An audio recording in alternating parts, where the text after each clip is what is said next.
Thank you, Mr. Speaker. Recently, I spoke to students in my constituency who are graduating. These students have put time and money into training for professional jobs, but despite this government's job creation plan, which promised thousands of jobs, have been unable to find jobs that would provide a solid base for their futures. They have been having to make do with the minimum wage, part-time and unstable job instead of participating in this wonderful vision put forward by this government to the Ministry of Economic Development. When can tens of thousands of students graduating in Alberta each year expect to find rewarding and fulfilling sustainable jobs that add to the economic diversity of Alberta? Minister of Economic Development and Trade. Thank you, Mr. Speaker. I'll thank the member for the question. I will direct the member to look at our Alberta jobs plan. The fact that through our new infrastructure projects, through the capital plan, that it's estimated that it will sustain or create 10,000 jobs for the next 3 years. I can tell the member that between March 15 and 16, through the Alberta Enterprise Corporation, there was over 800 jobs created. Because our government restored the STEP program, 2,700 students had jobs this summer, where the previous government decided to cut that program. First supplemental.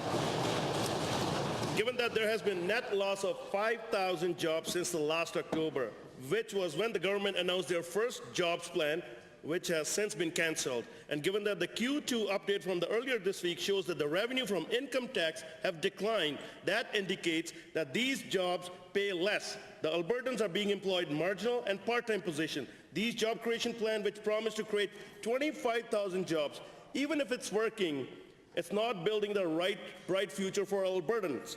And to the same minister, how do you actually plan to get the other 75,000 unemployed Albertans back to work? Honourable Minister.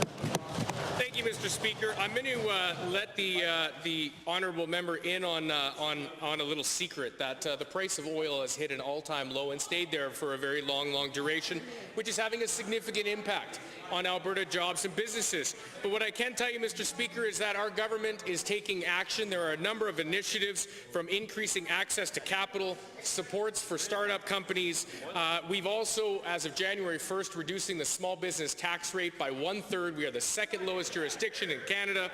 But I can tell you as well, Mr. Speaker, through a number of initiatives, from our export expansion program to the petrochemical diversification program. Minister. Second supplemental. Given that these kind of jobs have been created are an entry-level field, they're not mortgage-paying jobs, and they don't add to the diversity of our economy, and they will not help Albertans support their families. And given that the wages alone for 25,000 Albertans at the average wage of 50,000 per year would cost $1.25 billion. None of your discoordinated job plans come close to the growing economy by that much. While this government would love to talk about the unbuilt pipeline, what is doing to restore the Alberta advantage now? Yeah, they're failing. You're failing. Minister. Thank you, Mr. Speaker. And once again, I will point the member to our Alberta jobs plan. I want to congratulate the Minister of Energy. With her new modernized royalty framework, there are over 200 wells that are now being drilled because of our early adoption